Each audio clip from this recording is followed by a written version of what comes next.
on your knees. Long as Midge. Get on your knees. I want you to buck. Buck in front of the camera. I'm gonna knock your white ass out, crap. Get on your knees. You're gonna fuck with it too. Get off my stage. Get the fuck off my stage. Fuck out of here. Let's go. Get your shit and go off stage, man. Fuck off stage. This video got complicated fast, and it was supposed to be the easy option. If you don't know what I mean by that, I put up a poll on my Instagram asking what you guys wanted to see for my next video. You came out in literal tens to fight for what content I should bring you. We ended up with a tie, so you guys came back in the second battle, unified your powers, and came together to crush Doja Cat. So Doja Cat and her possible white supremacy will have to wait for another day. Or not, I don't really care. But why was this video complicated? Well, it's because I can't find any information on this supposed banned Scared Straight episode anywhere. Don't worry, I did find the episode, but I honestly just can't find anything about it. If you don't know what Scared Straight is, it's several versions of a show inspired by a documentary in 1978 by Arnold Shapiro. Basically, they take a bunch of at-risk youth and send them to jail for a day in order to scare them straight so they're not punks anymore. I found out that it's counselors and not producers who select these kids, so it's not like they're being fully exploited here. So how did I hear about this supposed banned episode then? Well, I was digging a big old hole at work and we were listening to Tom Segura's comedy special on Netflix. And the only reason I actually know I found the right episode was because of this conveniently edited clip right here using audio from his special. I'm obsessed with one episode. It aired once in 1999. Here's what's great. In this episode, they did not send the kids to jail like they normally do. Instead, they sent them to a maximum security penitentiary. These teenagers are going to prison, just to visit this time. Boom. That background, that set of punks, it's all I needed to track the video down. I checked out the Scared Straight wiki and it was talking about the 1978 documentary, which I knew wasn't what I was looking for.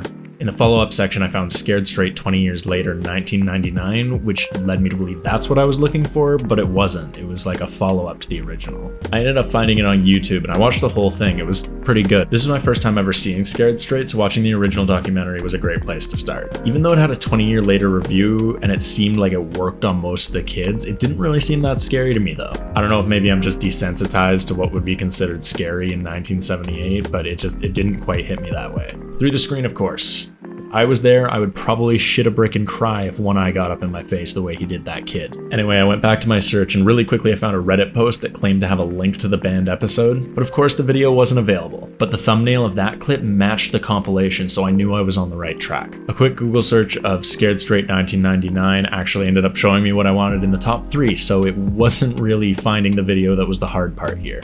Now that I knew what I had been looking for, all I needed to do was research it a bit, so I went back to the wiki, but the only time it mentions it is right here. Comedian Tom Segura referenced the Scared Straight episode of 1999 that he claims aired once in his Netflix comedy special, Mostly Stories. Even though that was in the cultural references section, there's no other references to it on the entire wiki, which makes it really damn hard to tell you guys about it. Even when I found the IMDb page, this is what it looked like. So basically, here's what I can tell you before we begin. This is a maximum security prison, not just a jail. It takes place at East Jersey State Prison and aired on August 1st, 1999. The same guy who made the original helped produce this one, but didn't direct it. And this last bit is important. Don't feel bad for these kids. These aren't kids that are just like bullying each other on the playground. These kids are robbing stores, dealing drugs, stabbing other kids. They're pieces of shit. That's why they're on this show for us to enjoy. It's a great system, isn't it?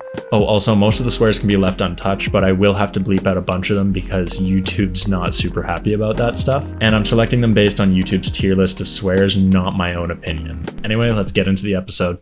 So right off the bat, of course, you see a bunch of kids getting off the bus, coming towards the prison, acting like they're top shit. Some of these kids look young as hell, though. Like, what the hell is this ginger kid in for? Stealing some other kid's toys on the playground? My man hasn't even figured out how to pay for a haircut instead of using a bowl. Don't expect him to figure his life out. Anyway, this guy right here immediately stands out as the asshole who's just not going to take this seriously no matter what. Roll your sleeves down. Roll your sleeves down. Roll your fucking sleeves down. Roll them down. You running here, huh? Roll your sleeves down. The line. Step out the line. Get out of here. Get the fuck out of here. Move it up. Let's go. Put your hands out your pocket. I think it's really interesting how in this version of the show, the kids are kind of self-aware of what they're doing and the consequences, whereas in the 1978 version, the kids were almost bragging about their crimes. Like I had to give him a piss test, and I got a year probation for that. Then the big thing was I robbed a store. I got first-degree armed robbery. Basically, I just got in trouble in school because I did nothing but graffiti all day long, all day, all night. I did like $10,000 worth of damage in one night. Everybody gets caught at least once, because cops are always out there. They know what you can do before you even do it. And everybody knows that, but just nobody gives a fuck. They just trying to do what they gotta do. First thing I took was when I was about like maybe 11 years old. It gets inside you when you're thinking about stealing. You get pumped, you want it real bad that you can't wait for it, and you just take it. Part of me thinks the director's making him read off a script at times because the kid seems smart in what he's saying, but then he comes along and says this. We each get into trouble by ourselves, but when we're with each other, we get in bigger trouble. So either he's really dumb or he actually just misread that off the script in front of him. They walk the kids by a bunch of convicts as they yell from their cells, and it gives the kids a good scare. But maybe I'm just thinking too much about the behind the scenes of things here, but this guy looks right at the camera when he yells. There's no kid there, you're yelling at the cameraman. Finally, the kids get locked in the room with the convicts and shit starts to go off. I mean, I don't know if I'm crazy or not, but criminals are just really good at insulting people. Like, listen to this guy right here. You gonna allow these motherfucking lights to get you fucked up, you big, fat, young, dumb motherfucker? That's right. That's what's wrong with you young, dumb motherfuckers, man. Why you coming today, then? See, this dumb motherfucker don't really know why he came here. That kid lasted one insult, and he's this guy's bitch for the entire rest of the episode. Get your fat ass over here. Crawl over here. Come over here for a minute. Get over there. Get over there in the line. That boy's been domesticated like an animal. It's kind of great that you get to see each of the kids break one by one throughout this. The second guy comes on, and he goes hard. He's on his knees up in their face, yelling his lungs out. How can you do it, boy? You can't. I ain't got nothing. No mother, no father, no brothers and sisters. I'm in this motherfucker, and I'm fucked up. This guy grabs a kid's forearm, and I can only imagine his entire soul left his body in that moment. I don't know about you, but if I encounter a dude who's screaming to the point that they're barely forming words, I'm gonna turn the other way and run for my fucking life, because that's the kind of dude who can rip your spine out through your skull. This guy calls up the tiniest kid on here, but I gotta give it to him. He holds it together well. I remember 10 to 12-year-old kids running out of division, crying when our officers would yell at us in Navy League. This kid's got stones. Look at me, little boy. What the fuck you doing in my house today? And if you tell me a motherfucking lie, I'm gonna moose your motherfucking face up. Now why is you here? No. You messed up. I love that these guys really do care what they're doing with the Scared Straight program. So listen to fucked up today, man. Y'all ain't no stupid motherfucking kids. Just making fucked up choices, man. Whether or not these programs are effective is heavily debated, but the way I see it is essentially it's gonna work on some kids, and that's great. The ones it doesn't work on, it's not like they're going to do more crimes because of the visit. Crazy Chris is our local prison rapist, as it seems by his introduction. He walks the kids through the entire process of how he will build their trust in order to rape them in prison. In every prison, there's somebody like me squatting on you, waiting on you. See, I'm not here. I'm not going to help you when you come to prison, motherfucker. I'm going to work you. I'm going to use you. I'm going to fucking abuse you. Let him know. Hell yeah. Visualize somebody like me stepping to you. I guess the guys in the back kind of got fed up with someone giving them attitude, so they call them out of the line, and of course it's the douchebag from the beginning. They call this kid up and straight up make him their bitch. Brian, nah, you Bridget now. What's your name? This is what I'm telling you. Your name, Bridget. This is what happened. Bridget, what's your name now?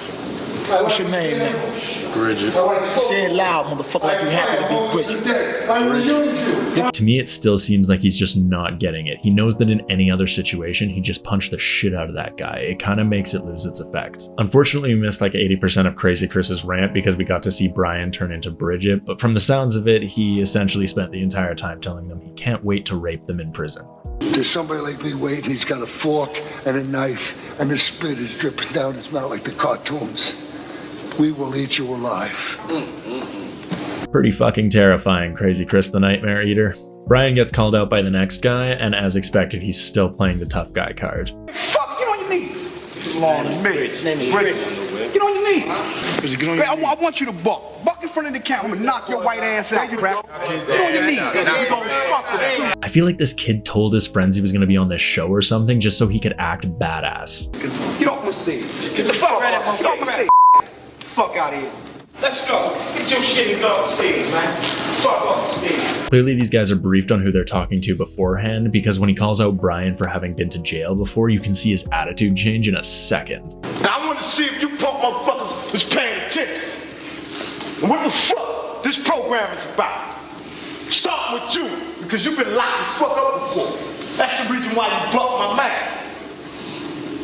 So what goes on in here, man? Kinda hard to act tough when all the hardened criminals in the room know you like to brag about going to jail. Right. Apologize, motherfucker, for disrupting this motherfucking tour. Punk motherfucker. Apologize, bitch. There you go. Sorry for disrupting the tour. Finally, the ginger kid gets his turn. Now I'm gonna tell you what we do to young tender motherfuckers in here. Go on, tell him. We prostitute you young motherfuckers. Tell them how He keeps going, and halfway through his speech, he just straight up sells this kid to another inmate for a box of wet wipes. They just walk off and he's gone. The last guy comes on and he hits hard with the psychological stuff. I think the most serious problem that I had to deal with in this prison was keeping my sanity. See, I hear these voices in my head. And my conscience tell me, man, that that's my mother telling me I put myself here. That's right. That's all it is. I sometimes look in the mirror, man, and you know what I see? I still see that little boy, man. That's right. Not listening to his mother. You know what he's saying, y'all? He finishes with a really good speech, and the show wraps up the segment. McDonald's or somebody come on with a Happy Meal, something like that. I said, Happy Meal? I ain't been happy in years. We move on to the kids talking about whether or not it changed them. So I'm never getting in trouble again, because I'm not coming back here. Going inside was enough. It's gonna, make me think a lot more before I act on things, and before I open my mouth. Some of them acted pretty ignorant, I think, but it was good. I really hope you're just processing what happened to you and you're not honestly going to walk away from this unchanged, man. You clearly have your head stuck pretty far up your own ass, but take it out for a second, breathe some fresh air, and think about the difference between your minimal stay in a jail and conceptualize what it actually means to spend your entire life locked in a box. 3 months after the prison visit, we came back to see if the lifer's message has had any effect. I'm glad I actually went to the prison to say it, because it made a big change on me. I was there to hear what they had to say, and they had my full attention. I listened to what they said, and some of it sunk in. Yeah, definitely. Joe, straight. Hector, straight. Melvin, arrested for trespassing, possession of a gun, and assault. Melvin got walked like a dog and he still doesn't give a single shit about this experience. Brian was arrested after being accused of sexual assault by a girl he was with at a party. I got locked up, but it was only for like 3 days, and then they released me and everything. And because they have to lock you up if someone says something like that. I'm not really worried about it though, because they let me go, and if they actually thought I did something, then I think they would have held me. I still do like the lifestyle. I'd love to do the things I did, but I just don't like the consequences. And I got a lot of stuff I need to do. I got to get my life together. Brian, on the other hand, look at that. It actually seems like he's kind of going towards a better life. To me, it just seems like he made a dumb, drunk decision, but he's going to work it out. But he's on a better path, and I love to see it. Honestly, I don't think this episode was all it was cracked up to be, but I did enjoy it. My recommendation is watch the 1978 one with the 20 years later recap. It's a lot better. But speaking of a better path in life, have you ever heard of subscribing to the Hainstein channel? No? Really? It's the one you're watching right now, and it's the only channel that can turn your life around. Pretty great, right? Yeah, I know, you should tell me about how much it changed your life in the comments down below. Maybe leave a like and ring the bell button while you're down there. No, but in all seriousness, I really hope you guys enjoyed this video. I had a lot of fun making it. Assuming I get it up on time, this will be the 3rd consecutive video I've done on a week-by-week basis. If not, my excuse is that I decided the attention to detail was worth it during the editing process. Anyway, I'm working on trying to do weekly videos at this point, so hopefully I can keep this up. You know I love hearing about what I'm going to do for my next video, so please tell me in the comments down below, and I'll see you next week.